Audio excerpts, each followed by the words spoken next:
అందరికీ నమస్కారం.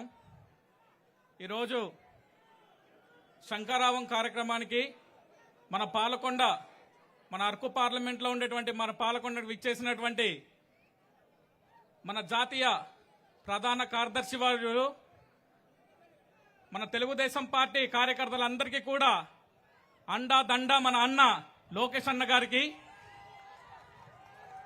అదేవిధంగా డయాస్ మీద ఉన్నటువంటి జనసేన పార్లమెంటరీ ప్రెసిడెంట్ గారికి, అసెంబ్లీ ఇన్ఛార్జ్ గారికి, పెద్దలందరికీ కూడా, అదేవిధంగా శంకరావంకి వచ్చినటువంటి పాలకొండ తెలుగుదేశం పార్టీ కార్యకర్తలందరికీ కూడా నా ఒక స్వాగతం పలుకుతున్నాం. మీ అందరికీ కూడా అన్నా, నేను ఒకటి చెప్తున్నా, మన రాష్ట్రంలో ఎక్కడ లేని విధంగా అరాచక పాలన జరుగుతుంది. కేవలం ఈ జగన్మోహన్ రెడ్డి అడుగు పెట్టడం నుంచి మొదలైంది. అవునా కాదా? అవునా కాదా? అవును.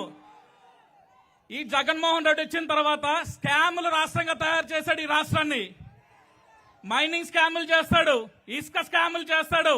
అదేవిధంగా ఈరోజు ఆఖరికి మన అన్న చెల్లెలు, అక్క చెల్లెలు ఎవరైతే ఉన్నారో వాళ్ళు చదువుకున్న వాళ్ళకి ఉద్యోగాలు రాకుండా కూడా స్కాములు చేస్తున్నాడు. ప్రతి సంవత్సరం 1వ తారీఖు జాబ్ క్యాలెండర్ అన్నాడు, అది కూడా స్కామ్ గా మారిపోయింది. అవునా కాదా? అవును. నేను ఒకటే చెప్తున్నా, ఈ డయాస్ నుంచి ఒక్క నిమిషంలో ముగిస్తా. ప్రతి స్కామ్ ని కూడా తరిమి కొట్టేది ఈ రోజు ఈ రాష్ట్రంలో తెలుగుదేశం పార్టీ అని మాత్రం మీ అందరు కూడా తెలియజేసుకుంటున్నా. ఈ చీకటి ప్రబలించినటువంటి రాష్ట్రాన్ని ఛేదించడానికి ఒక బాణం లాగా మన అన్న లోకేష్ అన్న గ్రామానికి వార్డుకి వెళ్ళి ఈరోజు ప్రతి సమస్యకి పరిష్కారం నేను అవుతాను అని చెప్పి ఈరోజు పాలకొండకు వచ్చున్నారు. మేము ఒకటే చెప్తున్నాం, అన్న గిరిజన ప్రాంతంలో అనేక సమస్యలున్నాయి. ఆ సమస్యలకి గతంలో తెలుగుదేశం పార్టీ ఉన్నప్పుడు, మన గౌరవ అధ్యక్షుల వారు శ్రీ నారా చంద్రబాబు నాయుడు గారు ఉన్నప్పుడు ఆ సమస్యలకంతా కూడా ఈరోజు తగ్గించుకుంటూ తగ్గుముఖం పట్టుకుంటూ తీసుకొచ్చాం. ఏదైతే 2019లో ఈ వైఎస్ఆర్ నీచపు ప్రభుత్వం వచ్చిందో అప్పటి నుంచి కూడా ఈ రోజు సమస్యలే కాదు, మన రాష్ట్రం అంతేకాకుండా మన ఇక్కడ ఉన్నటువంటి గిరిజన ప్రాంతం అంతా కూడా 30 సంవత్సరాలు వెనక్కి వెళ్ళిపోయిందన్న. మేమందరూ కూడా వేచి చూస్తున్నాం 1000 కళ్ళతో. ఎప్పుడు తెలుగుదేశం పార్టీ, జనసేన పార్టీ ఉమ్మడి ప్రభుత్వం ఏర్పడుతుందా?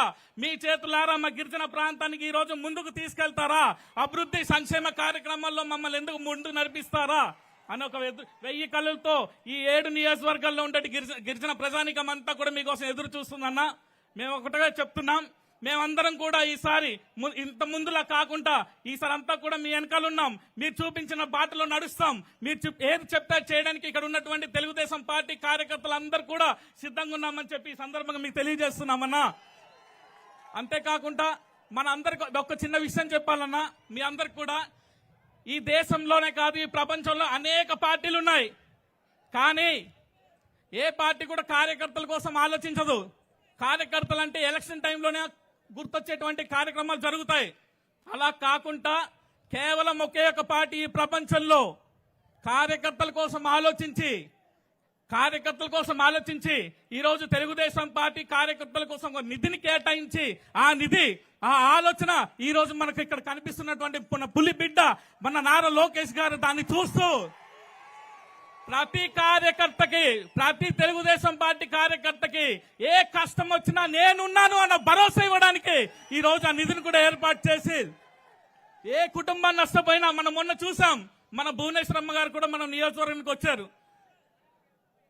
జాతీయ అధ్యక్షుల వారు శ్రీ నారా చంద్రబాబు నాయుడు గారు అక్రమ అరెస్టు తర్వాత ప్రాణాలు కోల్పోయినటువంటి కుటుంబాలను పరామర్శించడానికి వచ్చినటువంటి ఏకైక కుటుంబం నారావారి కుటుంబం. మీరందరూ గుర్తుపెట్టుకోవాలి ఆ విషయం.